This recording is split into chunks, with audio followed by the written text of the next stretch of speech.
Hello, everybody. I'm doing the semi-hosting duties today, along with I am Nubair, who's well known to viewers of this channel.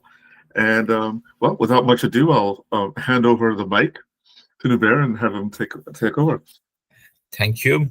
Let's start this, guys. Welcome to the Thursday Nighter, the first round of November.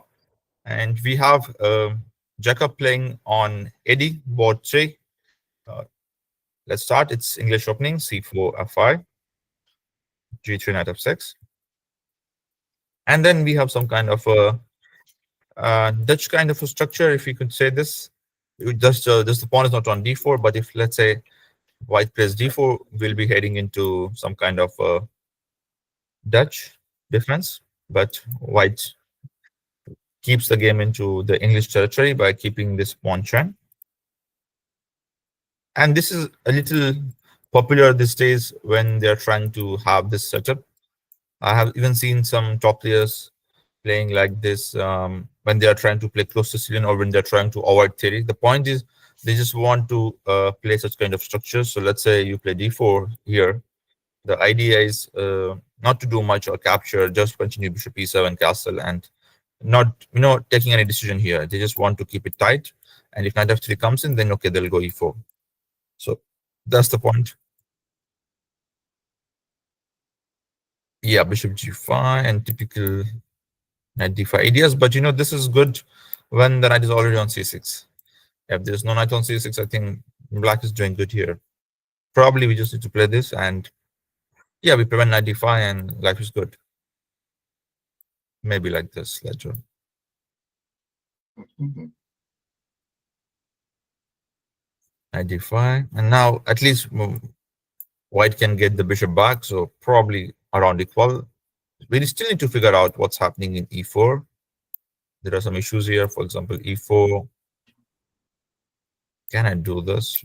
B1, Fe4. Maybe that's fine. So takes, knight F6, and this is what I was talking about. We have got E3 and black wins on the spot. So you have to put knight D4, and now maybe C6 or C5, probably C5. The point is again, knight F6, queen F6, and we want to capture here and here. So it's game over. And if you do not capture, let's say you go knight B5, then you are dropping a pawn there. Rook to P1, and queen F5 still not working. Queen D2. So maybe it's still playable somehow. A6, we have got knight C7. But such things needs to be calculated. Looks like it is spent 9 minutes and decided not to go into complications.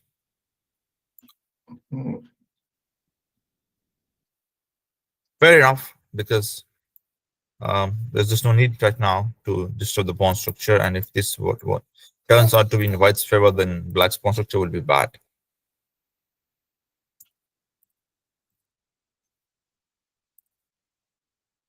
In the end, we reach the same position, but this knight is badly developed. At least you could have developed the knight from D7 to C5 or just D5 next. Now white is in the game because he can get B4, B5.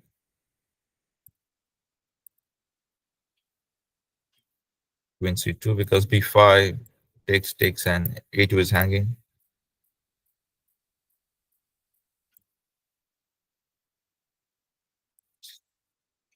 What do you think about this position?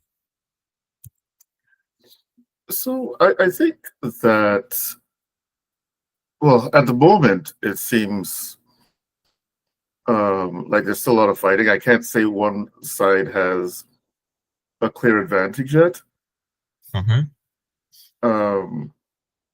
Black definitely has more freedom, but white seems set up flexibly enough that if black missteps, then he could be punished, it looks like. Yeah, and black had a very good sense of control, having all these possibilities possible. Yes. So white was a bit worried about it and decided to go E4 to break up the center, but this blocks the bishop. So yes, white is trying to fight for the center, but with the long-term drawback of having now a bad bishop for the game. So AD takes it and pushes d4 probably. Okay, captures on c4. I was wondering if some kind of a f4 we could play here, because all the tactics are in favor of white, black here, Yes. because the queen lands on c2. So maybe f4 was a good idea. And even in future, like you can play h5, h4. The problem with black is just the knight is not coming in the game. But it's going to take some time, I think, when it will come. But when it will come, it will make the most of the impact. Was that maybe part of Eddie's idea with capturing and then capturing on c4 so as to exchange his bishop for knight and then bring the knight, yeah, and then knight e6 and then knight d4. Or, Maybe that's Eddie's yeah, idea. Or knight or the d5 and knight d4. yeah, sounds good. And yeah, he just simply went for the simple line, just bringing knight to d4 right away. Captures knight b5, sounds good. But I was a bit worried, if someday f4 is possible, and because the knight won't be stable for long. Let's say you play knight e3 here or something, knight d4, queen to b2, and then there are f4 possibilities, and you cannot hold this knight for long. Okay, you can play rook d8 and f5, queen e5. But then in the previous case, it should have been a clear outpost. Now, also it's an outpost, but not 100%. Stroke b2, so he wants to go queen c3. What are your thoughts? What are your thoughts regarding bishop takes c4 in general in this sort of position? Should black usually retain the bishop, do you think, or? I think we are attacking some guys here. So as long as we're having some pressure and there is no problem with this knight, or we don't have to use this square for some other piece, I think we should keep the tension. And when the tension bothers us, we should release it by capturing. So because there are some tricks, like for example, you cannot go rook b1 or you play rook b2 to also prevent knight a3 ideas after capture. So it's helping us. So just keep it for the moment. Got it. And he goes f4, and now look. So this I was talking about. So one more problem for white here. Wait, why didn't go for this? Because he was worried about e5.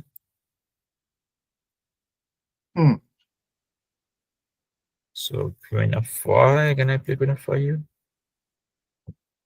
It looks like queen f5 is. But just queen g5 is good enough. Yeah?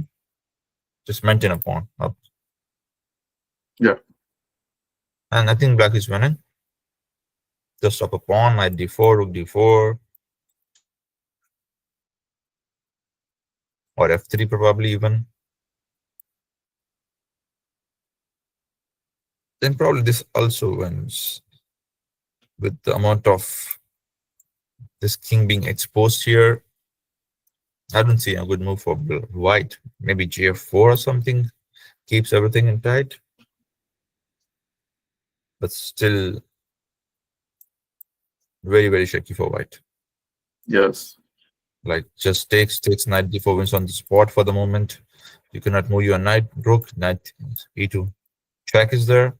And if you move the rook somewhere else, bishop f3 is, bishop c4 is there, knight f3 is there. So it was just game over. Like, and if you capture also, you're dropping at least a pawn there. Or even possible to play like this. As there's a bishop h3, small trick. So if you blunder like this, there's a bishop here. And okay, still you will be up a pawn, but some hopes for white. But for sure, this was winning in multiple ways. Queen f5, queen g5. He went knight d4 and probably captured then. He captured directly. What was the tactic? Nothing, probably. You can just capture this as well, right? Okay, knight f3 he wants to play. So he wanted to win pawn in this way. Okay. But rook f2 now, and he's thinking, because now he's not sure what to do. The pawn drops back, maybe f3, and it will be close to equal with slight edge for black, having a good pawn chain.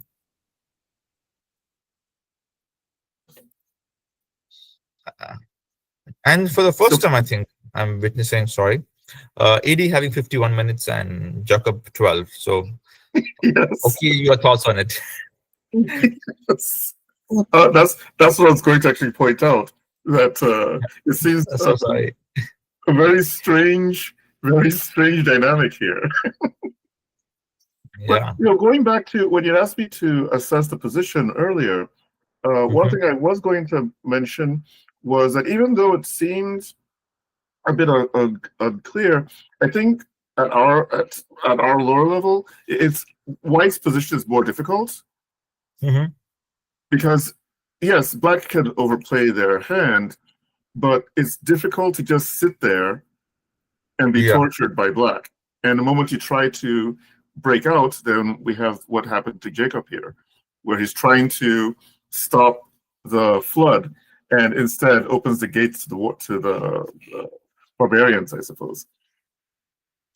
Yeah. So Jacob tried to do something, and there was lots of tactical mistakes involved, but it turns out Mhm. to be worked out, at least on the board on time. I don't know, Yes, but I'm happy for Eddie. That he's playing fast. Okay, he made the mistakes, some missed opportunities there, but I'm still happy to see him playing fast and having this time reversed, because it's been a year at least for me.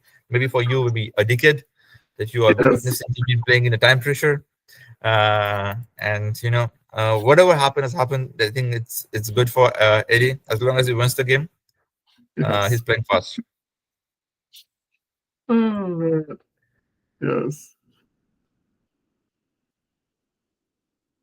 So yes, and I this hope is he. an interesting position. But yeah, I think so. Maybe F3 here, probably. Yes, f3, bishop f3, and maybe just queen e5 or something. Yeah, Probably bishop g2 or something, and it will be a game. So I think we are going to have interesting battle here. Until then, let's just quickly check out how Nathan is doing against Jason on board 2. Hubert Nathan versus Wagner Jason on board number 2 of the premier section. So d4, d5. A quiz gambit accepted.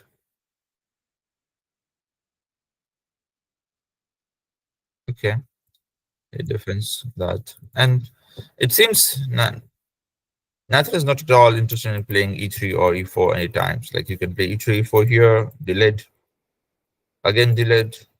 Okay, here I can understand he wants to prevent b5. But again, moving the same piece twice is something what I wanted to point out. We should be developing a new piece. And as a result, we can see c5 on the board. So white is not following the concept. So black says, okay, let's have some fun in the center. He goes c5. And now white is not sure about d5, so he goes e3. And now, as a result, he gets IQP. Oh, he doesn't capture? Wow. So maybe he doesn't want to have this bishop open and delaying. That's why it's delaying the capture, perhaps.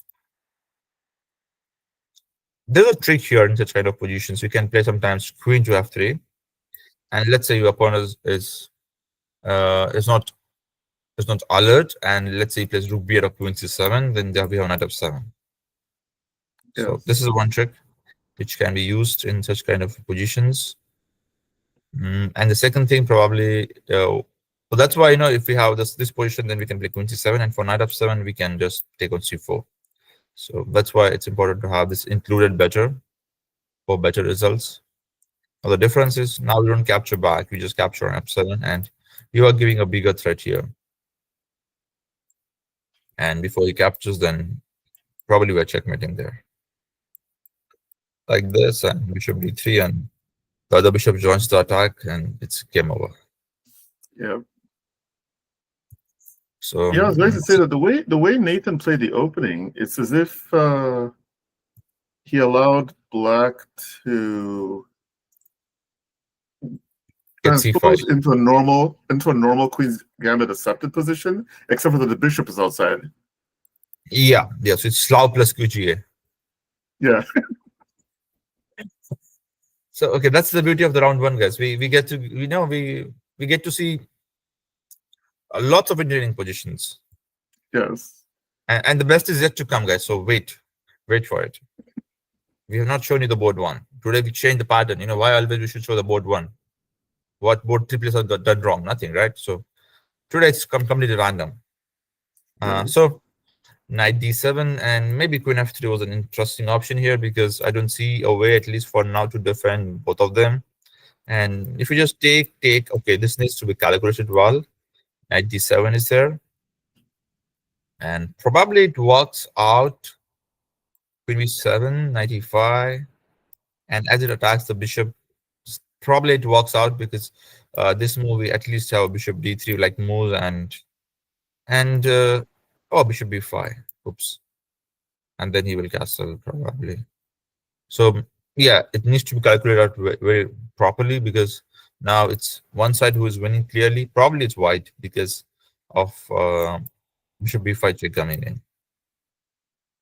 And if bishop d3 again, the bishop b5 steals the game. Otherwise, maybe black was fine, but bishop b5 and just capture, or even capture like this. It's simply better for white and probably for white, so yeah. So probably it was working with bishop a6. Otherwise, black was fine. Bishop remove the bishop. He has got bishop d3, knight d3 check. He controls the key squares. Rook b8 he has got. So maybe let's have a look at rook b8. This makes more sense, but still, yeah, this move, yeah. And this is, I don't believe this is gonna work. So we have got queen s. Wait a second. It's a fun line. But I just found this. Oh, that's fun. Queen c5. Yeah, should be winning for white. Yeah, well, that's actually kind of fun. Yeah. I was about to end the variation, but then I saw this and okay, probably this and king d7. Oops, what happened to my right click?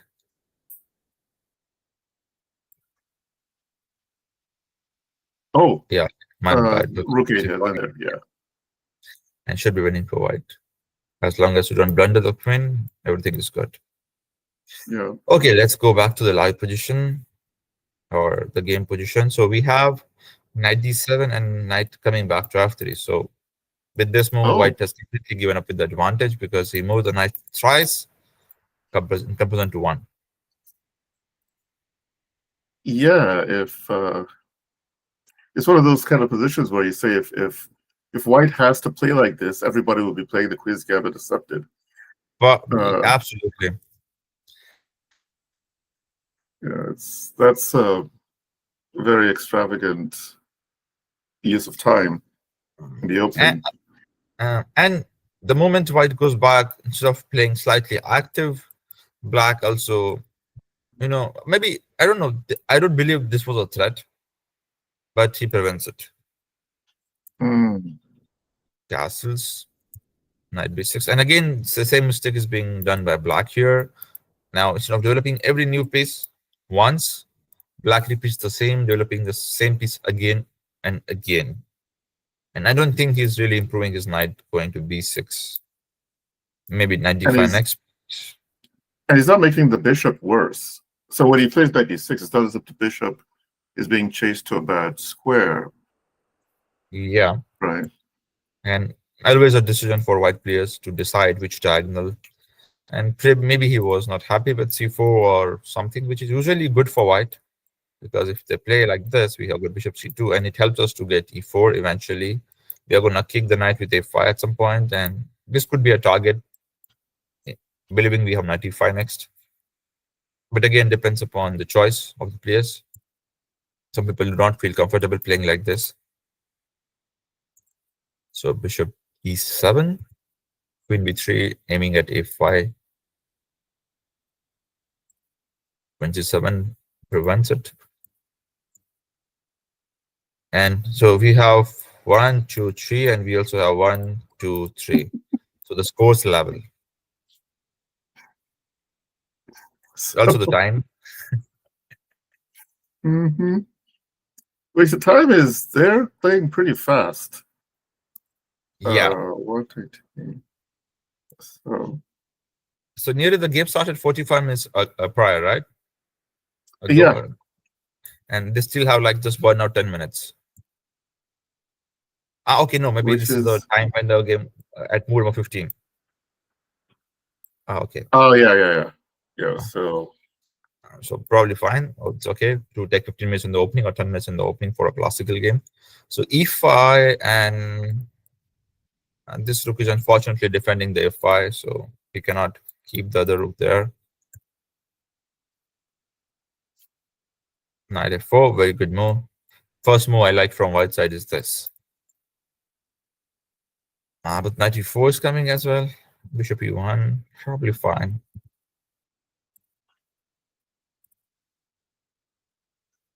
oh Okay, cute. impressive. Yeah. But the problem is whenever we see a one good move, then the second move is always a bad. For example, now look, he played f3. He plays a nice move in the center and then he creates weakness. This has been the Uh-oh. white's problem the whole game. One good move followed by two bad moves. Well, I think he's probably looking only. It seems that he's looking only concretely. So I'm imagining that he's trying to make Bishop G3 work, Yeah. but it seems that he might be missing a detail because now after Queen B8, he has to think of what he's doing about his knight in the center. Yeah, no good square. And no more retreats to the same square. If you capture, Exactly. you're already having bad position. So whether you like it or not, you have to go knight c2, which is highly unpleasant, I believe, because I don't know what these knights are doing. I mean, all pieces on the queen side, these bishops are also aiming this side. And I think black will start some action soon on this part of the board, if not just the king side. Yes. Look, we have knight d2 and wait, now I don't now let's hope that this knight doesn't get trapped. That's the last thing we have to witness. Yes. Bishop of 6. Okay, so he has got some tricks. He has done some calculation, we believe. Bishop g3 comes on, and now let's see who calculated this better. So knight f3, let's say gf3, bishop c3, bishop b8, and white is up a piece. Yeah. So knight f3, gf3, queen g3 is also piece up for white. For white. But I could see knight f3 still getting played. Are we missing something? gfd, okay. Bishop c3, bishop b8, and there is no bishop b2. So what else? Well, there's a knight b3 later, so if the bishop goes back to f6, maybe. Yeah, that would have made more sense. And let's say the bishop moves, and then we have knight b3. But again, something like this. Okay, we have this. Okay, so rook is coming in time. So yes, maybe you're right. And probably once the bishop moves, we can play knight b3 and claim that black is still in the game with some weaknesses and a nice pair of bishops. But instead, he went knight b3 directly, confusing the white completely that which piece he wants to capture. I think I'll go with this first because that's the biggest piece I could capture right now. And the simplest thing would be after capture, you capture this knight, or you go bishop c4 and then you capture. But rook c1 is absolutely fine, I believe. Oops. And then there's that bishop still on b8, so he has to figure out what he's doing. And I think white is fine, if not better. I think clearly better for white. Yeah. Yeah, this seems like it's much better for white. Let's see now what happened what actually happened in the game, because the game is really fun. He played knight b3, okay. And we have a knights. Okay. Oh yeah, we have the same game. We have the same thing. So knight c3 played. Yeah. So guys, it was important, as National Master Oki pointed out, we have to save this bishop. It's really, really important to preserve these bishops because those are good bishops. And when they are working a pair, the power increases. So let's say now bishop f6. I don't know what exactly white would do here. There are 2-3 options available. Let's say someone can even blunder more material by playing this and just going after the pawn like this. And then we simply have knight b3, and then it will be very, very difficult to defend all these hanging pieces. And again, I'm not going to capture these rooks until you move them. And I'm just threatening rook d2 or bishop c2, winning more material. So this would have And resulted in black even knight c5, even the bishop on c5 needs to figure out is its hanging. life. Yeah. Yeah. So except e2, everything is hanging in my opinion, because this knight also doesn't look safe. Oh yeah. and so and let's say, so maybe the safest move is something like, you just go back, defend everything, or maybe you just get this rook out of the open file. Rook d7 is still possible, but let's say you go here, and white just comes back, and knight b3, and probably you save the knight by playing knight a3 or something, or rook b1 or something. Let's say knight a3, because I don't want to again go into pins and something like this. And this is still a fine or playable position when you have option of rook c1 coming next and some consolidation going forward with the playable position. Would have been the ideal thing for both the sides, but black allowed knight c3, and now this is a game over probably. Okay, this is a good move, rook b8. But as I said, knight is just going to jump to b5. Rook d2 is possible here. But rook d2, rook c2. And rook e2 probably. What's happening? Knight e2, knight. So this actually deserves some attention. Rook d2. The point is, So maybe, now we want to capture this and this. maybe knight c4. If knight c4, maybe nothing.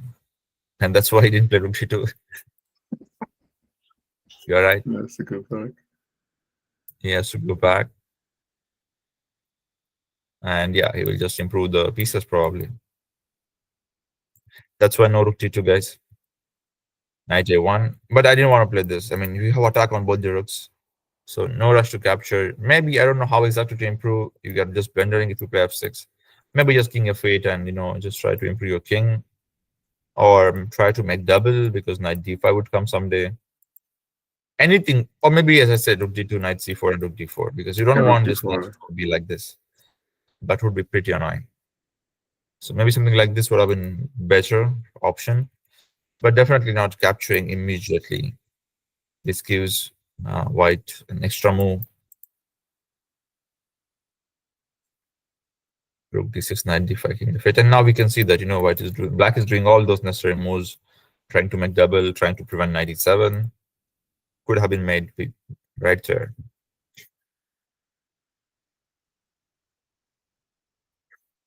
I think this is going to be a slow consolidation and white's win in long term.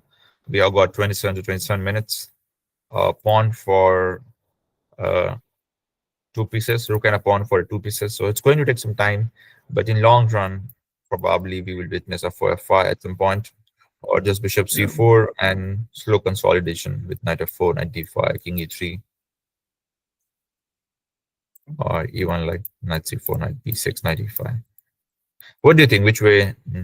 But I would definitely prefer to be white at this position, especially since with all those maneuvers you showed, even if I can't find like a killer target, maybe black will have to resign due to vertigo, just because it's so dizzy with all the maneuvers. Yeah, you have nothing. You have just played those 2 moves, and every time you touch a pawn, you may create a weakness. Exactly. So it's really sad playing this, and all because of guys not saving the bishop here. So one good move would have changed the game, and one more retreat was needed here for black, and life would have been different. Life would have been very, very active with initiative and positive, but not anymore. All right, so I think the players are gonna, especially the black, is gonna take some time here to decide a tough move. So until then, guys, we will show you a very, very interesting game between Toffee and Tim Jordan on board number 1, where we witnessed F4 on move 1, but that was not a surprise or a shock. The shock comes on the next move, B5. And I'm playing chess for now 20 years, and I think is playing for around 4 decades or more. Have you witnessed this open? Well, I'm almost ashamed. I'm almost ashamed to say I've been on the black side of this position. I've been on the black side of this position a couple of times. You have tried F4 B5 before? Yes. And what's the idea of this move?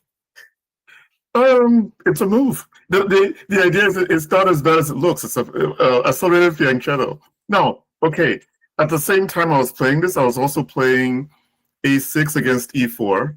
So I guess I was in this mode. I was just playing, saying I played A6 B5 except for against C4, and it's an interesting couple of years. The positions are not really that great, and Black can use his tempo better than playing B5 on move 1. But most players of the F4 are also going to play kind of automatically, so you can get away with things. But yeah, I wouldn't be playing this against the strongest opposition, I don't think. Okay, so I learned something new, and I'm gonna try this at some point. There you go. Point here is, guys, we should not be trying this against stronger opposition. So whatever is your rating, you have to try this against the guys who are lower here than you. Okay, at least 200 points less probably, or even significantly lower. So yeah, so it has a point, and the point is that white usually goes automatically, and then as Karpo used to do, knight f3, probably, there were some people who used to play like only this setups, and those people used to have the habit of playing automatically, as you pointed out, and then used to play b5 here suddenly. Yes. And used to get a good position. So it's an old idea established by Karpo, but after developing some pieces. But here we could see F4 B5 on move 1. Maybe modern improvement in the theory. But for me, guys, I witnessed this for the first time. So that already made my day. Bishop E7. E3, okay. No, that's the pawn, and that's just play A6, E6, knight F6. And life is very, very good. And we could see Jordan has won this. C5 as well, very nice.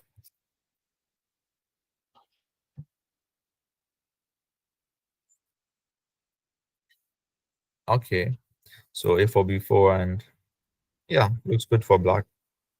But now C4, and I think now we need to play D5 immediately. He plays D6. Now the bishop is good.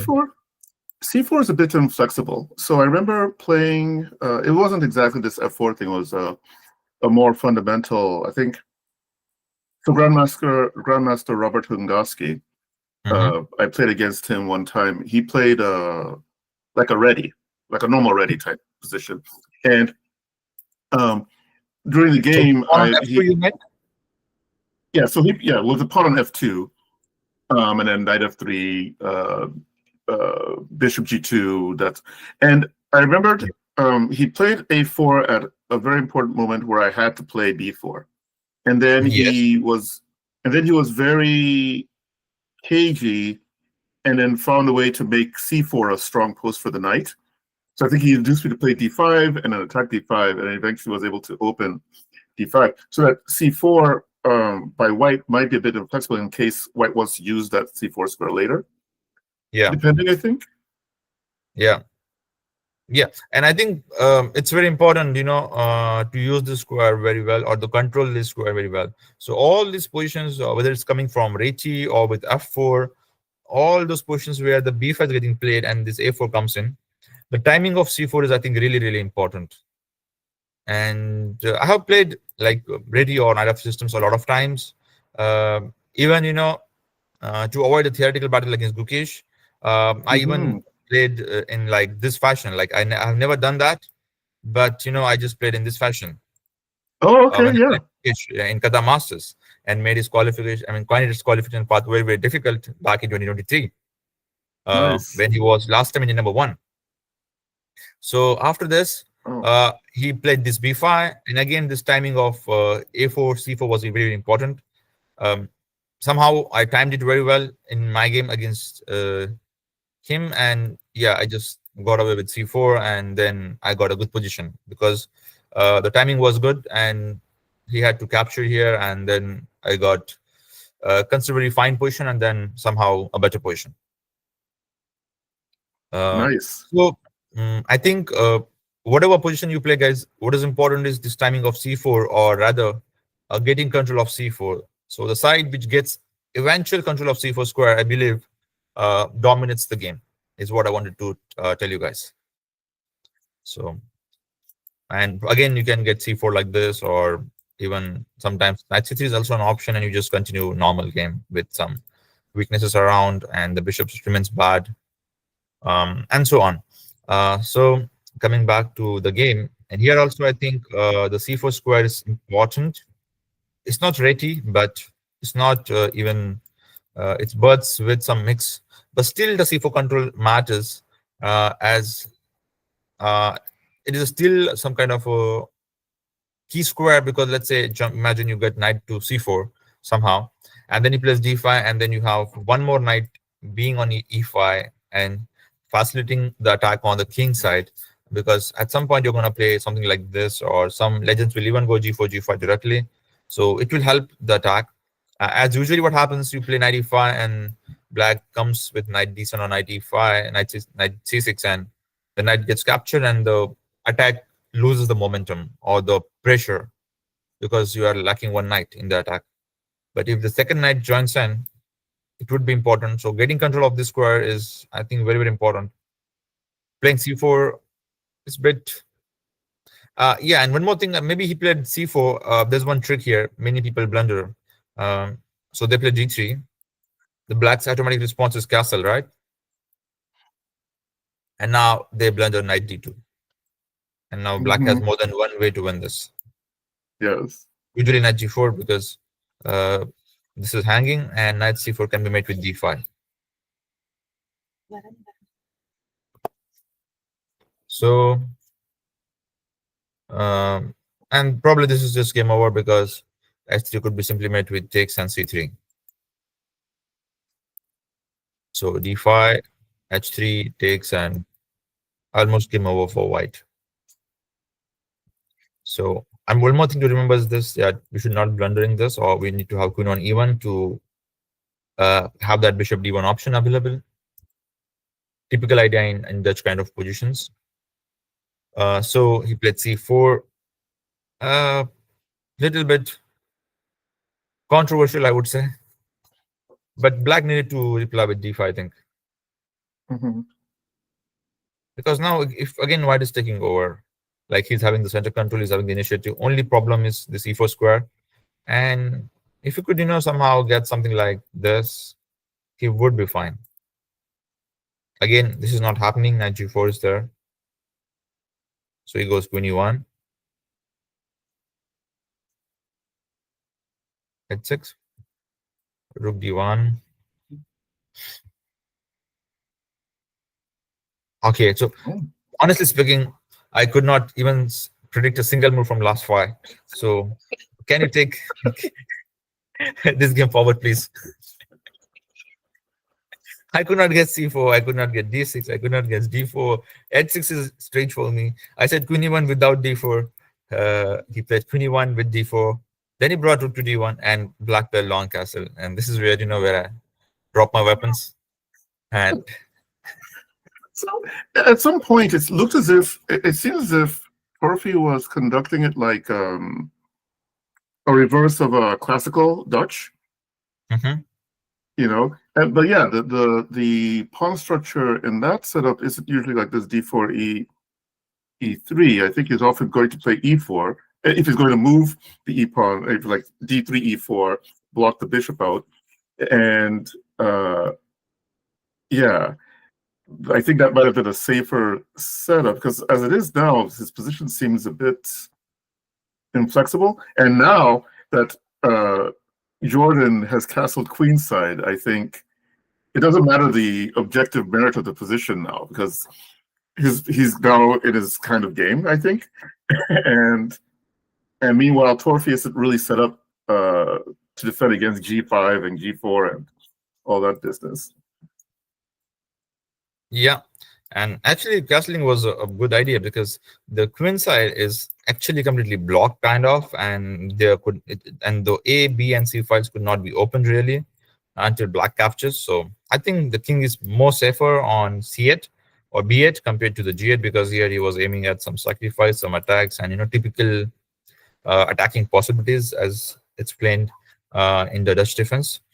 So I think this makes sense, or this definitely must have come as a shock to Toffee at first, and this only will make realize white that the piece placement has gone wrong, or something good needs to be found out. For example, even F5 like moves or something like that, and trying for some positional sacrifice or something.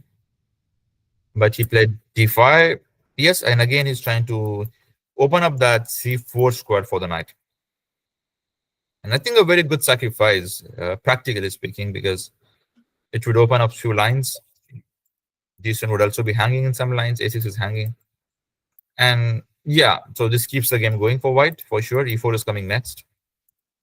He goes G5. Now, as long as I can calculate, I could see black is dropping some material here. Or even just capture knight G5. I think it should be good enough. Did he capture? Yes, he did capture. He did capture. Why didn't capture this? I think he was afraid. But I'm not exactly sure that the fear was justified. So maybe he didn't calculate it fully because he's concerned about maybe ED5, DC4, get a rook to the G file, and all that. But yeah. I think white might be able to get away with being greedy, just Pac-Man, capture everything, and then I don't know. It's tough. Yeah, I absolutely agree with you. He didn't calculate it at all, and that's the right reason. That's the real reason. And the problem is, that's what he was saying, that what happening here is, so knight f7, dx c4, and now c3 is coming. This is dangerous. Like, for example, you capture like this, and simply black plays c3, and you don't know what to do as white. And if you just try to be smart here and try to play knight c4 or bishop c4, then you actually even make a bigger blunder, because then the d5 comes in and the h2 hangs, c4 hangs. And again, you are suddenly somewhere in the middle where you don't know to play bishop e5 or knight e5 to prevent it. Maybe knight e5, and if I'm pretty sure if okay, d4 is not happening here, but rook g8 or something, still very, very crazy.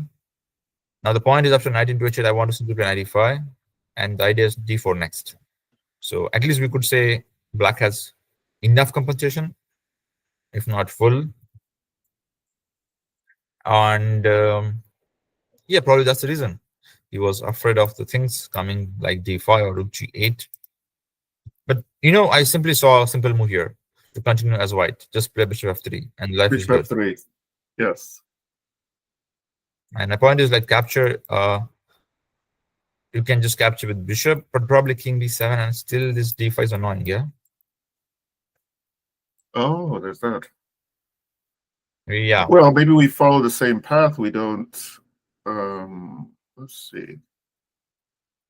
Oh yeah, click in there. So maybe we need to exchange some pieces here. I don't know. Doesn't look good to me, but maybe if you win some material, it works out. So bishop f6, let's say. It's usually a very bad move to make. In general, you're giving a good bishop. But c3 was annoying, and we don't have time to, take pawns, because there are larger things at stake. Those are also pawns, but those are going to give some material. So knight into f7, and now also some tricks like bishop b7, knight d6, or knight c4, knight e4 type moves. Not just going for the exchange. So probably d5, let's say. And here I just wanted to trade queens. Yes. But then I think he still have some like very good composition with all those pawns. Or we have to find some brilliances like. Well, should we take the? Oh, there's that. Yeah. But it actually doesn't work. Like, it just looks good, and those pawns are just rolling out. Yes. So something like this needs to be figured out. Fine. Like, because I don't like playing h3 here. Maybe that's the best move, but for some reason I don't like it. Maybe just for because of this, and yeah, it doesn't look good. This only looks good, but in long term you're gonna lose everything. So maybe black is fine here. Yeah, it seems like black has a lot of play for all that, and so maybe that's why he decided rather than give. Open up more lines against his king because he has a hard. White has a difficult problem, as you pointed out earlier. He can't. It's not easy for him to break open against black's king because black moved castle queenside, and in opposite side castling, at least he could slow down white, but black's attack by not opening lines. Maybe is what he's thinking. Yeah, makes sense. You keep the center tight, and things are under control. The bishops are not breathing yet, so life is good for white. And Toffee spent, what surprises me is, Toffee spent 30 minutes to understand all this. I can understand that part. But how come Jordan getting all this in like less than a minute? Like he has full time, 1 hour 30 minutes, and that's impressive skill. Like he plays g5. He calculated everything. And nothing works out. He has got tactics here. He has got tactics there. So that's just impressive, or that shows maybe the strength of the player that he is. He has been 2100 plus, and shows a great understanding. Yes. G4, knight g5, but g4 really. Now we could have just played rook g8 or something, followed by g4, and I don't know where the knight is going. But he allows knight g5 with all diagonals being closed, and I believe this is completely lost or bad for black for sure. Like how is going to defend those? That's a good question. So ad5 again, knight f7 is a good idea, but maybe d4 and it's exchange sacrifice, but still I like white. Like maybe text, like maybe like this is possible. Okay, but he played simply d5. Okay, fine. So maybe bishop d3, bishop f5, and white is still doing good. And the question still remains that how black is actually gonna defend this. So Jordan says, I'm not gonna defend it. Sacrifices. And now let's throw some light on this line. So knight f7, rook d8, and I just wanted to play here bishop d3, but I just found I can even play bishop g4 because this is not a queen which will checkmate me. You're kind of forced to capture here because this just drops your exchange. So knight g4, and it's a game over, I think. Yeah. So probably just 2 more calculations was needed to win this. Because without queen, I think there is zero attack, absolute zero attack. So what he can do here? Because rook g8 also I can play that. Probably he has to play rook e8 to prevent or defend the bishop. Mm-hmm. And I'm pretty sure this cannot be good for black. Even if I play queen g3, I mean, there's of course bishop d3 available, and I'm just gonna play g6. Yeah, or queen g3, or let's say even if we just consolidate, or let's say we give a straightforward threat that I'm gonna take on g4. How do you defend that? I don't see answer. Now, can he play? Let me see. If he plays rook f8 at this moment, and bishop g4, you want some rook g8. Bishop g4. Yeah, I'm wondering about and that. Probably just capture on f6 in both ways, probably because it's a pin again, right? Probably this is simpler. And everything is hanging. Oh, and then the knight. Yes. It's the issue of 96. So I think it was just over because those 2 moves were really great, blocking everything, not capturing anything or going for going for some capture, unnecessary capture. And I think it's just completely winning for white. Because all pieces are bad. It was just some more courage was needed from trophy side to win this. And it's just game over because Rook f8, we have bishop g4, and everything hangs. No defense possible. Uh, Even for rook g8, I think we can just do this. If not, bishop d3 or queen g3 lines, which is also very, very simple to convert. You just play like this and enjoy your position. Yes. Or queen g3 as well, or bishop g4 as well. Because after this, it will be impossible to defend a d6. Now, once the d6 hangs, it's game over. Knight e4 is also coming. We don't need to worry about this pawn. It's just a pawn. So I think it was just game over here with queen g3 coming in. And one critical difference is because he kept the position closed and didn't allow the d6 pawn to disappear, the queen's not a factor at all. Yeah. This is equivalent to 0, like making a 0 impact in the game or not in the play. So black is as good as queen down at the moment.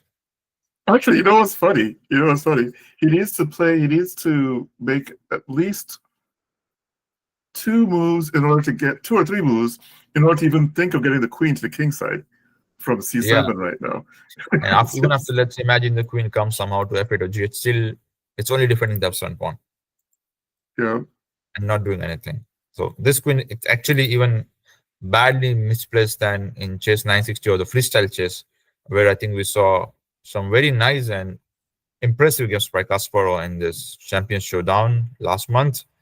And even with queen on a1, those guys were even developing it well or maneuvering it well. But and here are we guys, even with normal chess, we struggle with placing the queen correctly.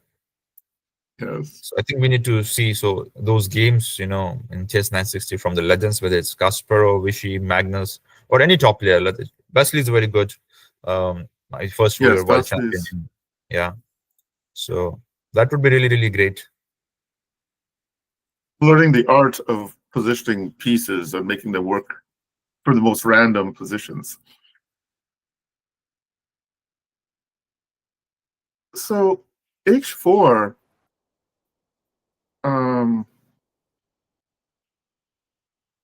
And I admit I have a weakness for moves like h4. They often come back to bite me. But the idea that, I can play pseudo-actively this move, it works tactically without thinking about the long-term consequences of weakening my king's protection. Yeah. And this weakens the position, of course. Okay, temporarily we cannot capture there because the rook hangs. And still, I think white is doing fantastic as long as he plays g3 and stops all the tactics coming in. I believe bishop g4 is still winning, but not with the same impact because now some counterplay for black. But still it's winning. Yes. He plays g3 and still loses this game. How? This is a good question. How does he lose this? So why is not improving his pieces? Okay, captures that and plays bishop d3 and blunders e4. No, it's not even a blunder yet. Everything is protected. I could have started with this. Knight e4. Still fine, I think, because bishop h4 is not happening. Bishop d8. Queen f2. This is completely winning to me as long as we don't bring the bishop d6. Even this is fine. I hope he didn't take on. So he's tried to prepare to take on c5. Yeah, he plays king g2, which is also great. Yes. And don't tell me he lost because bishop h4 came in. And I mean, he can play knight f6 if he wants to simplify or keep it very, very simple. He can play bishop d3 and have some discovery next move coming. Oh, he blundered queen e4. Takes and queen e4, king f2. But still, is it losing? Yeah, it's losing. He could have played bishop d3 here or knight c5, in my opinion, and life is still good. Like, this is very, very simple move. Bishop h4, you have got tons of options here, starting with knight f6 or 1. You just take the rook and play rook h1, or you play rook h1, keep the things simple, or probably even if you capture here, No, that's not working. Okay, so you cannot capture. That's the only problem. But I think knight f6 is simple win. Just take the rook, grab the rook, and life is good. Queen has to be So if you play moved. And bishop takes f6, and there.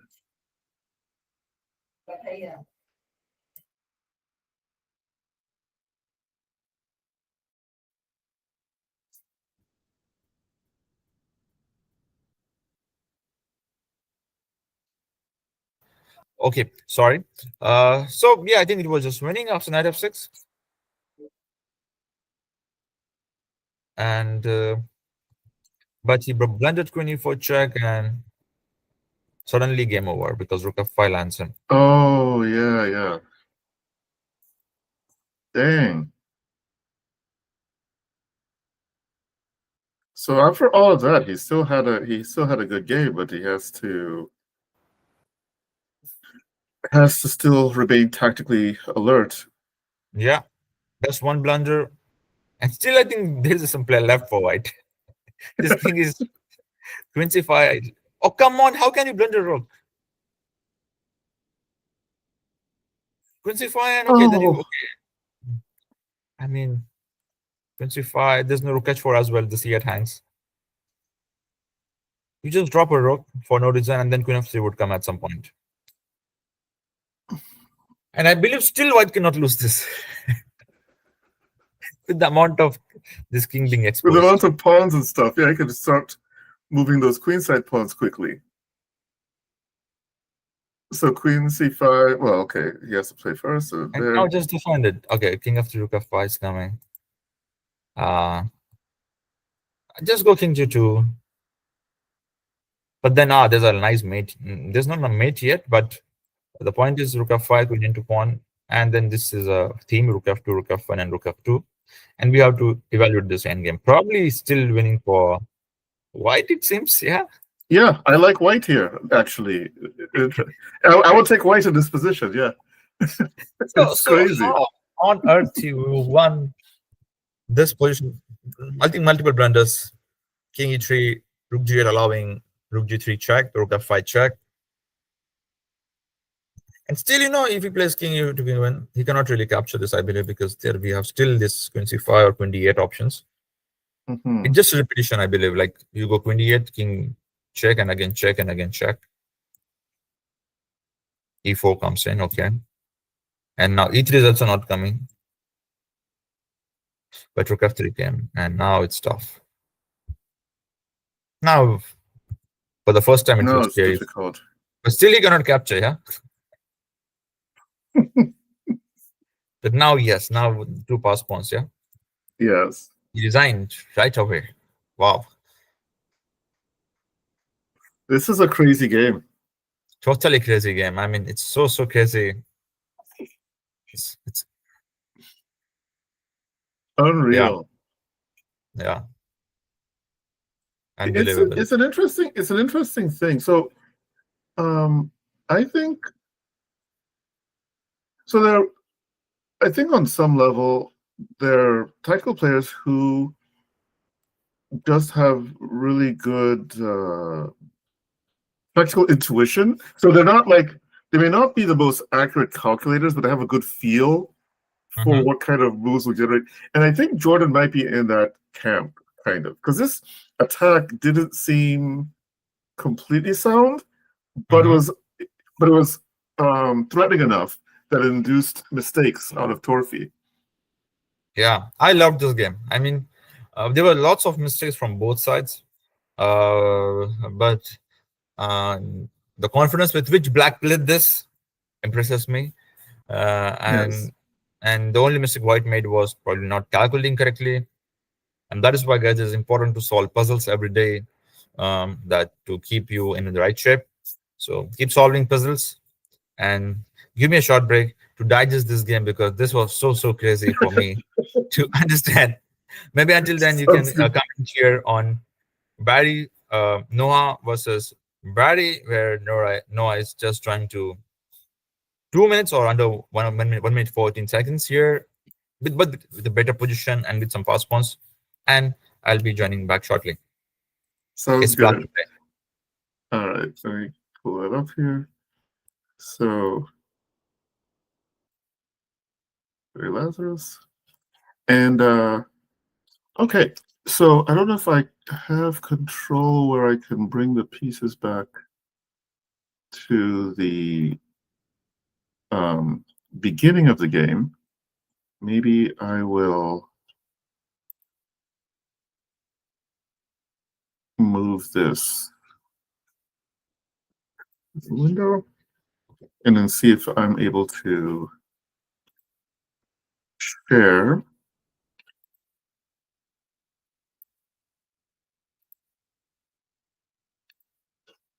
And where's it here? Okay. And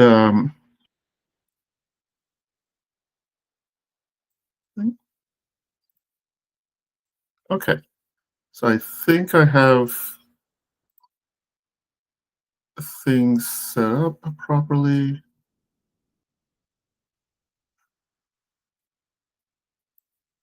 And so let's pull up Barry's gate. Oh. Oh, actually, I think I have the wrong, I might have the wrong tournament set up. This is from last month. So let's take this down, sharing, and pull up the Bear screen. And there. So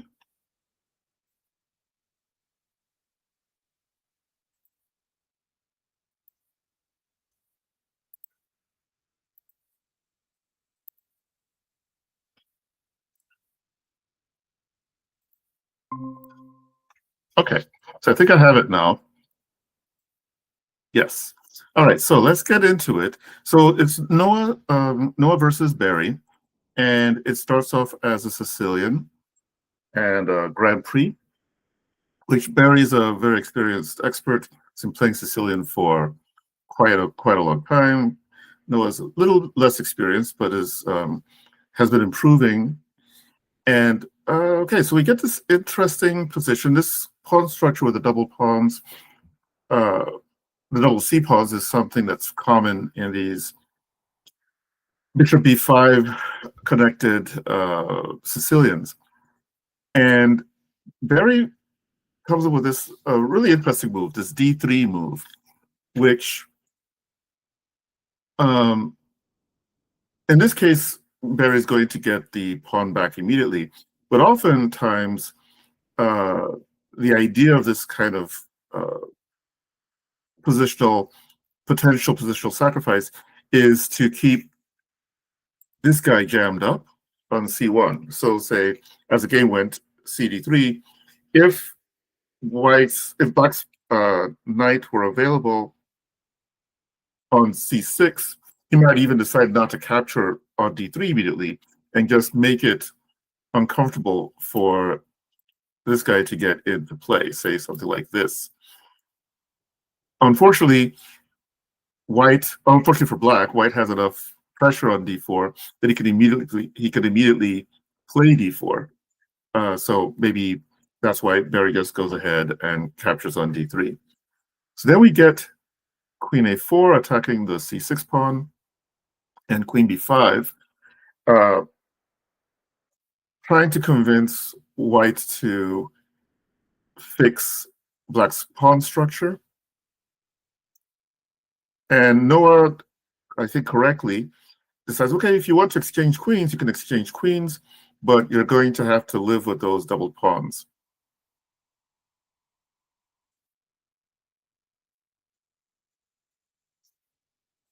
And so we have a lot of knight hopping going on the white side. And after d3, the pawn it's an interesting pawn, the d3 pawn. It's backward on a half-open file, but it isn't easy for black, I mean to say, to take advantage of it at this moment. So it's safe. And that also allows white's bishop to get to e3, put pressure on the c5 pawn, and complete his development. But so far, so good. both players are trying to make the best of what they have in the position. And I think at this point, I probably would prefer to play the white pieces. It's an interesting battle because black has the bishop pair, but right now the bishop pair really isn't looking threatening. In some ways, you can say that the fact that white has more space in the center, especially with the pawns, they're kind of neutralizing the impact of the bishop pair. And then meanwhile, black has weaknesses that white can attack relatively easily. So the exchange on c4 maybe a bit interesting. I think he's trying to, yeah, okay. So he's trying to take advantage of this guy here, and then going to hamper that bishop. All right, and now we're a happy family. Both sides have double c pawns. It's tricky. If the knight can't maintain itself on e4, then the c5 pawn can become a liability. At the moment, the c3 pawn is hanging, and it's a question, should black take that pawn? It's attacking the rook, so there's some tempo, and if you're going to take the c pawn and get back in time to defend c5, then he's doing well. And Barry calculated this short variation accurately and found that yes, he can. So now he's a pawn up, and he's maintained his pawn by defending it with the knight on a4.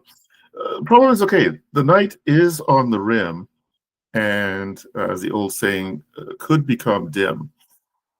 But in this specific position, it's actually doing some work, and white isn't able immediately to take advantage of the knight on the rim. So he tries to improve his chances by doubling onto the d file and hoping that he can get his rook into d7 or d6, but in any way get into black's half of the board. And c5 played here by white, and following the advice, pass pawns must be pushed, and getting dangerous for black, I think, for Barry. And I think Barry also needs to do the same if he wants to survive this somehow. But I think takes and rook f4 seals the game. So I think it's game over, right? Yeah, it looks like it. It seems like oops, I do. Oh, I must have. Okay, here we go. Yes, yeah. It seems at this position now. It looks as if Barry is not escaping this. Mm-hmm. Yeah.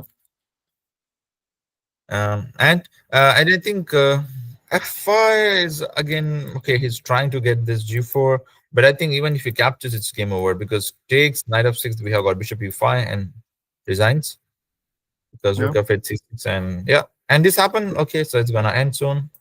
That's all from this. It's a GG. Rook f6 next, c6 coming next.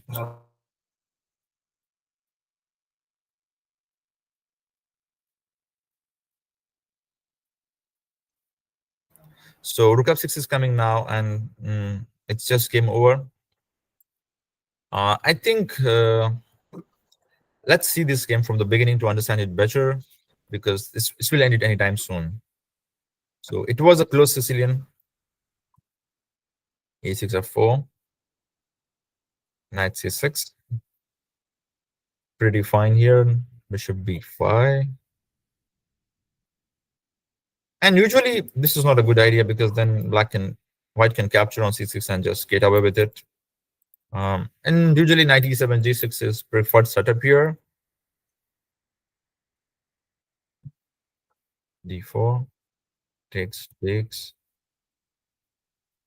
knight e2. G3, CD3, Queen D3. And black took the chance, but still it will keep the structure bad. It takes. And yeah, this is something which black needs to avoid, like knight c3 coming in. And I know it's not so great position, but you have to play something like bishop b7 or whatever it is, but not definitely going into this kind of positions where the structure is fixed and you cannot do much, because white is not really going to capture. And now this leaves black with a bad pawn structure. Okay, he gets bishop a6. And okay, once this is done, it's close to game over structure-wise. And I think very good play so far by Noah here. I don't like this. But the pawn is dropping. Okay. Wow, this is impressive. Long castle. Now king is f5. And what do you think? Who is better here? So at this point, it wasn't clear to me. I thought that black could hold the balance if he doesn't misplace his pieces, but it's going to be difficult. Eventually, white might be able to uproot that knight, and if he can, then it becomes difficult.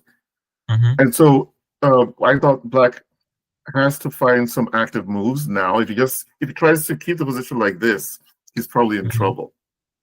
But the question is, how does he do it without opening it up for the bishop? Yeah, but in the game he played knight c3, and this is definitely not a good one. You're capturing double pawns, which will open the bishop. I think what he needs to do is just play king e7, rook d8, and try to get this f5 kind of thing and establish outpost for a knight. And if knight remains on e4, black cannot lose this for sure. Exactly. But he positionally blunders with knight c3. And come on, you cannot go there to defend this pawn. No way. And probably that's the reason why black lost this, because now knight is very, very badly placed. Just blocks the file. And even after capture rook a7, I think the pawns would be hanging. That's what happened. Bishop c5 next. Other pawn drops. But I think he was still in a time to collect those pawns and create some counterplay. And what is more impressive for me is Noah won this with 2 minutes 44 seconds against 37 minutes. Wow. And I think this is the killer blow which helped. But again, f6 was needed. Like this was every time needed. Like without f6, I cannot survive. And okay, now just the king rolls on king c5, king c6. Now, would knight f5 have been any better instead of knight g4? Because this bishop is so dominant and you cannot capture. But I agree with you. Try king this, and you have to try f6. Like there's just no other way.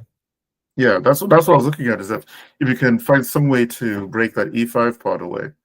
It's sad you're losing here, but you have to do it. Like no, I mean, I know it's losing. Maybe rook c4. Sorry, rook d4. Yeah, rook d4. Yeah, rook d4, and maybe white is still black is still alive for the moment. Bishop e5 still coming next. Okay, some plays there, but at least some plays there. You need to open up the d5. You need to remove this bishop. You need to eliminate this pawn, even by sacrificing. It's okay. But without that, I think it's just game over. And that's what happened in the game. He just prevented every counterplay, defended those pawns. And now the knight is completely lassoed. Yeah. The last item. King c4. Even bishop c7 was fine, but he just wanted to play c5, c6, and game over. Yeah, and we witnessed this. Now c6 after capture. Okay, why not c6 just? I mean, the king is out of the square. Why you are trying to bring... Okay, you can still play king b6 and you win this. But why you need to touch the king when you can just push with the square rule with c6 here? So guys, if you get this position, just play c6 and you capture on the next, like this. And you still play c7. You don't need to capture this. So I think it's a fairly decent principle, no? That if you have if you have a piece like the rook on f6 that isn't going anywhere, that Yeah. you should do something else while Yeah. they're trying to figure that out, right? Because you gain Exactly. time. Yeah. Completely winning. So this is completely winning, and yeah, won. Nice game. So what happened between? Oh yeah. So this So is, I this is think, a game. completely. Yeah, Nathan won that. I mean, this end game which we were talking about, that he would convert this, Yes. and it's just over. Let's see how we converted this. So we left it around here, and rook c1, attacking the weakness, keeping one rook tied down, and then we thought we left it here. I think bishop c4, and Yes. yeah, even like this is possible. Ah, this bishop, Ghastly. and even bishop d6 h4 is annoying. So just lost, and he's even improving further, not even capturing this bad bishop, following the concept which you just mentioned. We don't Yeah. rush to capture this. You can capture it anytime. And he captured when he felt good about it. And what he wants with this move? Just open He, file, or why is allowing b5? he Oh, probably wow, wants to rook play. He g7, probably rook wants to play rook g7. g7. Yeah. Rook g7. Yeah, Rook g. Yeah. that's nice. That's nice. But then why he captures here? Come on. So I rook don't g7. know. Yeah. There's no Maybe, escaping that plan, is there? no, maybe there's some digit error. Oh yeah, probably. But yeah, the point is, guys, there was no difference for this, and white won this. So so I think we covered this one, trophy game, this one completely, and let's stick to AD, who's playing live. And whoops, this is winning. Oh. So AD is winning this. Apparently. Yeah, no defense, no Yeah. king in front of No the pawn, defense. no way to get queen a1 with checks or something. And it was black to play. My bad. So we can see that AD is gonna win this. Yes. This is the last live game, so let's stick to it for the moment. Though we may expect resignation anytime. This was. Oh yes, this was the English versus Dutch setup. That. Okay. Yeah, this is the All right. English versus Dutch setup. Okay. Yeah, so this should be done fairly soon. Yeah.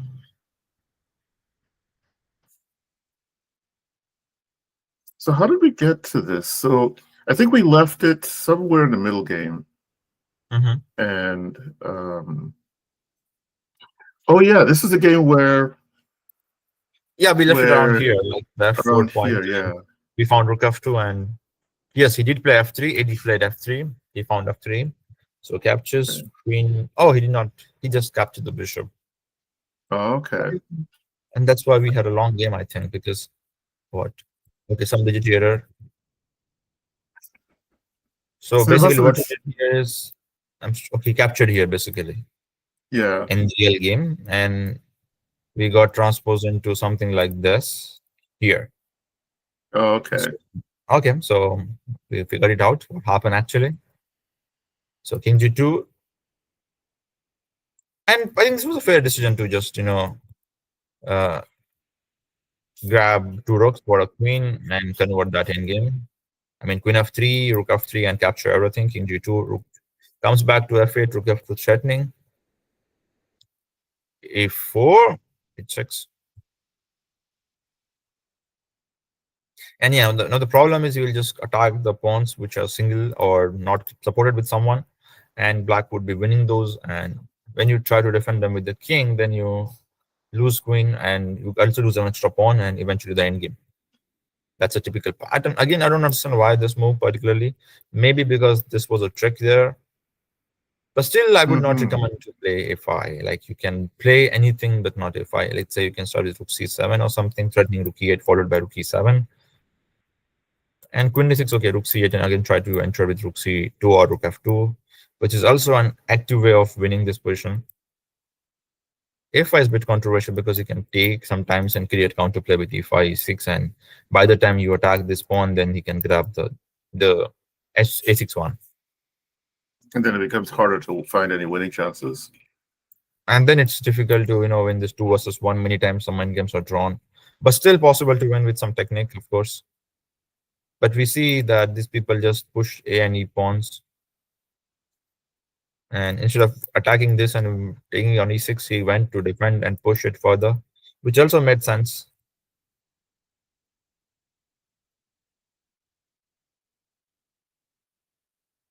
Okay, he brought the king, but I don't see a win yet. I mean, he can just push g4, h4, g5, create some pressure there. He cannot really move the rook, then the a3 hangs. King d6 is a bit unnecessary. Playing for tricks here, not good, usually. And this backfired. Spectacularly. Maybe he thought just this and some chances with queen f6 and queen f8. But so the only chance he was hoping is this: queen h4, g5, queen f6, making a queen f8 check, rook e8, e7, and this. Probably white only saw this one variation and went for this. And it will backfire because there was no only moves or absolute only moves for black. Black can just hide here. And now the king goes to the safety and the pawn wins. Good game by Eddie. Yeah. That was a good piece of judgment and confidence that the two rooks would be able to outbattle the queen, I suppose. Absolutely. Because it wasn't forced, and he found a way to make it work. So, oh, you know who we haven't visited today? We haven't visited Robert. Yeah. Now we're going to witness all those. We have Robert. So actually, the trophy made my day. So Yes. I forgot about Robert, but guys, the best is yet to come. The best of the best. So the King's Gambit, guys, wake up if you're false. So Yes. knight f3, d6, d4, and just 4 moves, and white is having a fantastic center control and open game. I'm glad he captured the pawn and not sacrificed anything else. Yes. So bishop c4. This is impressive. So for the first time I'm witnessing he's developing his all pieces in 7 moves. Yeah. Like 7 moves, and we have developed all the minor pieces. And castle as well. And you will not believe after a6 he did play queen d2 and connected the rooks. And not seen any grandmaster in recent times connecting the rooks, developing all 4 minor pieces, having central control in 9 moves. I have not seen this in my career. And by the way, the position. So when I was growing up, they said this configuration of pieces with the knights and the bishops and the pawns. This is how God expected everybody to develop their pieces. Yes, this is how the god of chess expects us to play chess, guys. Yes. And we have a shot from Myrene here, knight d4. Maybe queen e2 was slightly better so that we prevent knight e4. And Robert didn't like it. He said, who gave you the right to sacrifice the first piece? I'm not going to capture this. No d5, no positional play, no central control, nothing. So sacrifices gets answered by a sacrifice. Kaboom. Boom. And the bishop is lost here. Not a good decision. But Robert is happy because he sacrificed a piece. Yeah. So who we are to complain? So knight g5. Yeah, he's just basically doing desperado, right? So yeah. d5, knight e6 next probably, or rook e1. Yeah, he plays rook e1. I'm impressed. Knight d7, knight e6. Very good. He's following the plan. And he wins games in next 7 moves. Wow. How but? Where this knight going? Here? Then? Okay, we'll see some sacrifice probably. We just need h6 from black. Black blunders. Bishop d6 now hanging. Oh, wow. He defends it. Wow, nice. So we have bishop h6, knight h6. What is happening? Bishop h6. Okay. Still, is there any threat? Oh, okay, maybe rook e5, rook g5 even. Probably, yeah. Only time will tell what Robert wanted. Oh, there's no queen c3, queen d4, so Robert will be like, okay, let's get rid of the knight. And just play bishop g7 next. No, he didn't play bishop g7. It's not a mate here? I'm surprised. It has to be a mate. It has to be a okay, mate. so if you play like this, it's not a mate instantly, but okay, you can bring pieces and checkmate. But if we just give a check, it's a mate. It's a mate. There are two mate in one. So king d6 forced, and now you just give a check, and it's a mate as well. So this is how the normal human do a checkmate. But Roberts plays queen c3 and says, I have got a better move. Oh, that's actually an interesting way. That's Robert way. I told you the best is yet to come. The best of the best.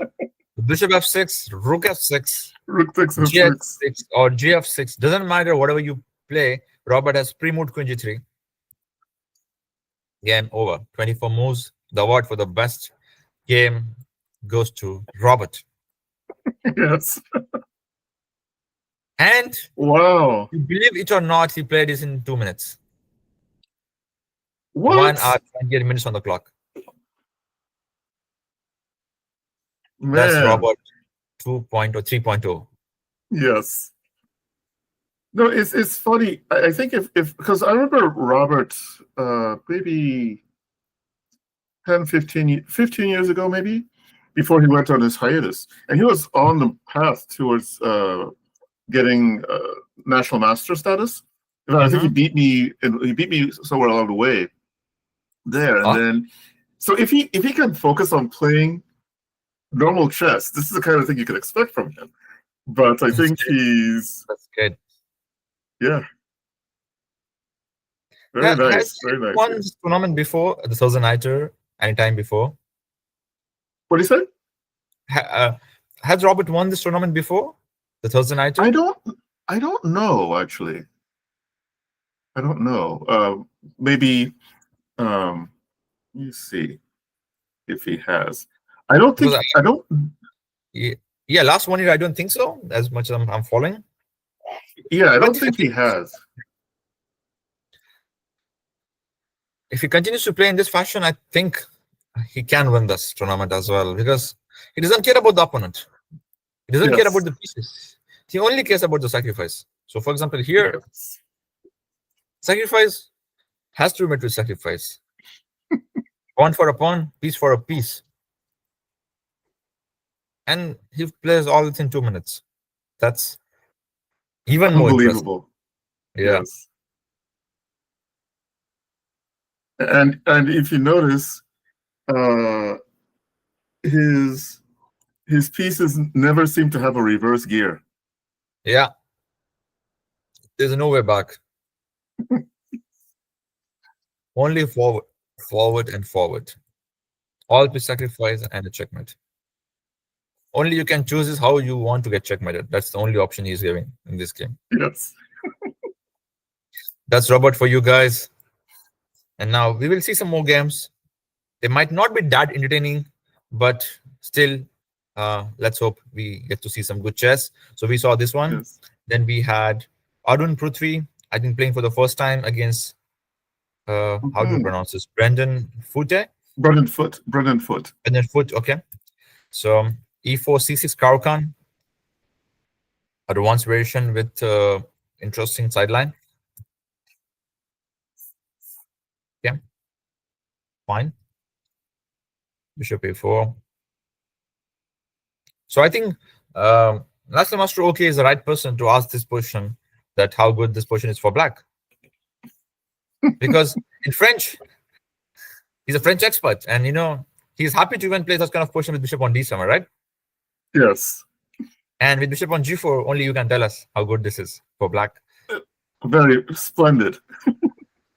Splendid. As long as you Just don't, donate material on c6. So you play knight e7 or something, and then everything is good. And actually, it's even better still because with the queen on c2, so white might be tempted to play knight d2, which means the queen is going to be um, exposed on the c misplaced. file. Yeah, Yeah. Expose on the C file is the correct way. And it's just bad. Like you play rook c8, okay, you're threatening b5 next and knight d4 again. So you have to move the queen again. You like it or not? Or even if you try to play knight c3, then again you lose because b5, bishop b3, and we have bishop f3 followed by knight d4. So exactly. you have to play 23. And the sad part is you still play b5, you move the bishop, you capture on f3, you capture with even gf3, and you can still take on d4 because of c1 hands. Exactly. But black misplayed this. Black played bishop f3 first. Okay, no, black didn't misplay because we still have rook c6 and this hanging. So it works. Exactly. b5 happened, bishop b3, and we also have knight d5 in addition to knight d4. Oh, there's also another interesting knight b. If knight b4,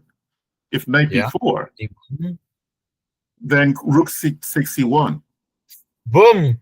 Wow, what a find! So it doesn't matter, guys. You play queen e2, queen e3, or queen e1. Simply rook c1, and it's game over. You must capture and knight g3. Fantastic. Yes. If all Frenches were like this, everyone would stop playing e4. This was great find. Loved it. So, guys, white is completely lost, is what we can say here. And he found 95, which is also good enough to win. And again, rook into c1 was coming. Yes. Missed queen c1, knight d3, and that's why probably Arun Prithvi and Food Brandon playing in the open section, because they're still learning chess. They're still learning tactical patterns. So knight d2, rook c6, and queen c7. Okay, still fine. Very soon you will see black developing these pieces, and then it will be time to resign. Knight f5 is not a blunder yet. Wait, then rook is not trapped. Rook c2 is there. b4, knight e7. And bishop f4 is coming next. White missed. White played a4 and resigned after bishop f4. And resigned after that. Oh, okay. Yeah, makes sense. White deserved to lose this for misplaying the opening. So Arun Prithvi, for you, I can say is next time you can try d takes c5 or knight f3 here as white, because c3 is very passive. Black gets very, very nice play, which you already experienced. So next time you can lose, but fail better. Okay. It's only after losing we learn more, or we get better at chess. So next time, do try these lines, whether you know the theory or doesn't know the theory, but do try knight f3 and d takes c5 to have an interesting game for both the sides, not only for one side. Okay. So let's go to the next one. We have got Kevin playing against Tanush Walshney. Sorry. And it's a King's Indian. Samish. But with knight h3. So knight e2 is something what Kasparov used to play, or which people used to play back then. h6. Okay, still fine. Still okay. g5. Why? g5 seems, that seems. Yeah, we can continue at c5, a5, or c6 like moves here. Or the best is something like this, but currently that is on f2, so we don't have some tactical possibility here. Or there is also a move called queen h4, which is also considered to be a good one. Yeah. And this is how you punish white for misplaying the move order or following the wrong knight's pattern. So they play knight e2 castle the right way, because they can avoid such moves. And now you cannot do much here, and black is, I think, completely fine here, or at least fine if not completely. And of course, g5 is bad because just seems like a really bad positional error. Yeah. And also there's no knight coming to g6, so It's hard to explain. Just game over. H4. Just Well, make castle. can you explain why it's important before playing G5 that you made a point about the knight coming to G6, yeah? Yeah. So in King's Indian, the ideal placement for knights, as Kasper used to say, is knight d7, e7, or eventually you have to get one knight to G6. So if you play the knight c6 variations of King's Indian, you would usually get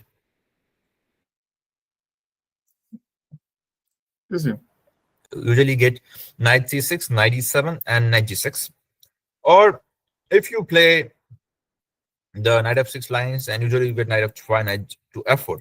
So eventually we have to get to the f4 either of the knights. And this is important to have some bind, have some control over this part of the board. And whenever white captures on f4, whether it's knight or with bishop, then your bad bishop turns out to be the beast of the board and becomes the best bishop of the board. So that is why we need to have one knight on g6 or basically e7 in order to have some knight f4 possibilities.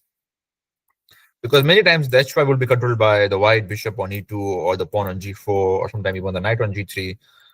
But what white will not be controlling is definitely the g6 or e6 squares, usually g6. And that is why Kasparov said to put one knight on e7 to have this g5 or knight g6 coming in, or at least to facilitate f5 break. So that's why g5 is a big blunder here, because no knight coming to g6, and h4 is coming very fast with some attack and some sacrifice as well. Just make castle, make double, and now even white's knights are coming to h5, f5, which is going to be a disaster for black. I think he can delay knight f5. As I said, the best would be just make double in the file and go somewhere wherever you can sacrifice, and just do the sacrifice and win the game. And many times even this is an option. For example, you play long castle and even the bishop gets weaponed, so it's also an option. So no need to rush with knight f5 instantly. Even king e2 or long castle is also absolutely fine here. White rushes with this. He gets the bishop, opens the g file, and now it will be really difficult to sacrifice here if he gets knight to h7. Sorry, h8 f7 or somehow knight to f7. But I don't see knight coming to f7, so we will have some sacrifice here. Okay, they rush a bit. Usually they have to capture like this so that there is no weakness here. But lots of positional blunders from both sides ends the game very quickly, I think.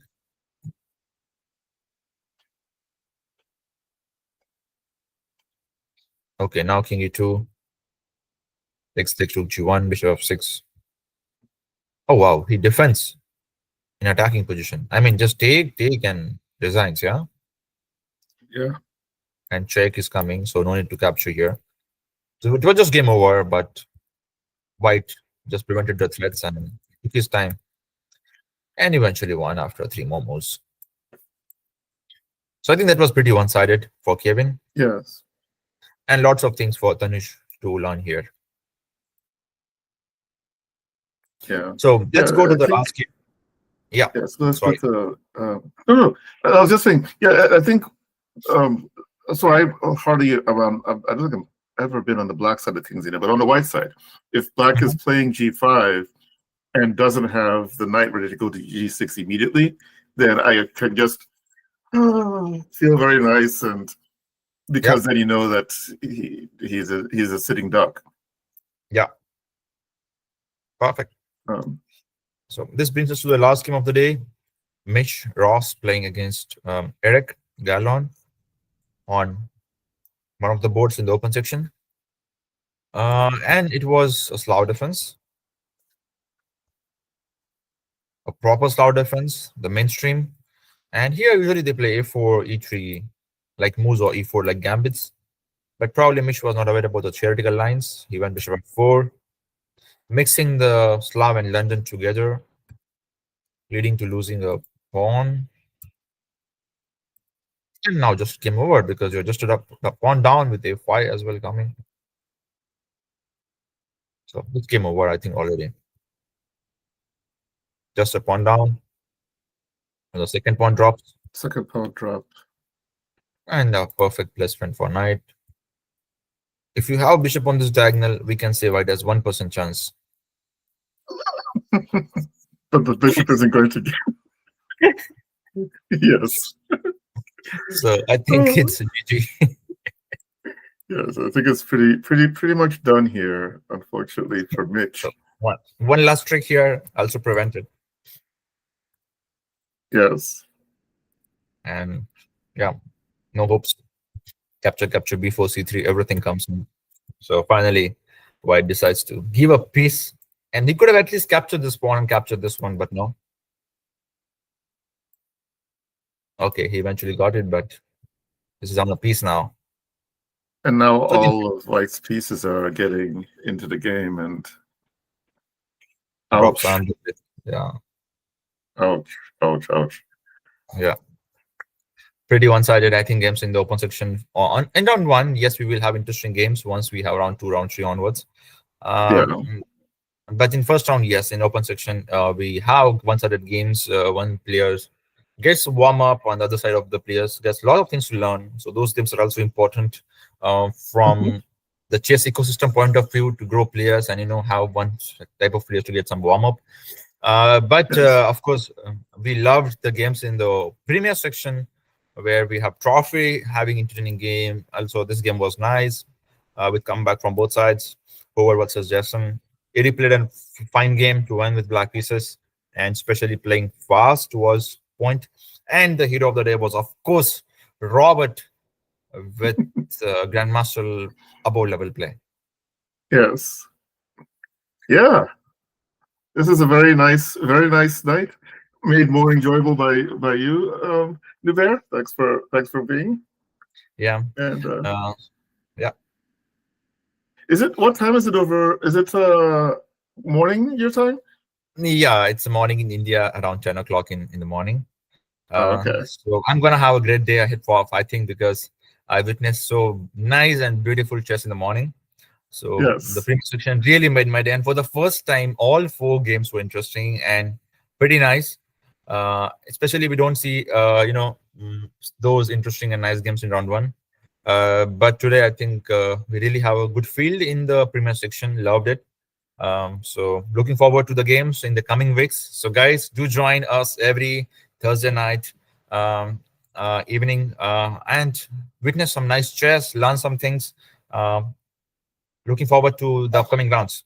Any concluding thoughts from you? Oh no, this was a very enjoyable game. This is the first, as you said, the first round one where all the games were competitive, and looking forward to more of the same. Yeah. So thank you guys for tuning in and joining us and being patient and being in chat. Do let us know your thoughts in the comment section after you review your games, and if you would like us to review a particular game in the upcoming streams. Thank you so much once again for joining. Have a great night. Yeah.